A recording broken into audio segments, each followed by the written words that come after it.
Hello friends. Share மார்க்கெட்னா என்னன்னா, அது ஒரு ஓப்பன் பிளேஸ். அங்க கம்பெனிஸ் லிஸ்ட் ஆவாங்க. ஸோ கம்பெனிஸ் லிஸ்ட் ஆவாங்க. அப்புறம் என்ன அர்த்தம்னா, இப்ப பெரிய பெரிய கம்பெனி பொதுமக்கள்கிட்ட பணத்தை திரட்டுவாங்க. ஐபிஓ அப்படின்னு ஒண்ணு பண்ணி, இனிஷியல் பப்ளிக் ஆஃபரிங் அப்படின்னு பண்ணி பொதுமக்கள்கிட்ட பப்ளிக்ட பணத்தை திரட்டுவாங்க. அப்படி பணத்தை திரட்டி அவங்களோட பிஸ்னஸை வளர்ப்பாங்க. ஸோ அவங்களோட பிஸ்னஸ் வளர்றப்ப அந்த பீப்புளோட மணியும் வளரும்.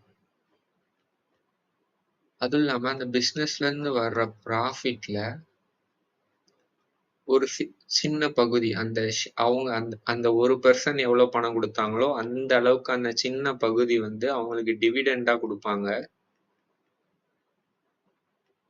ஸோ இதன் மூலமா பிஸ்னஸும் வளருது, பீப்புளும் வளர்றாங்க.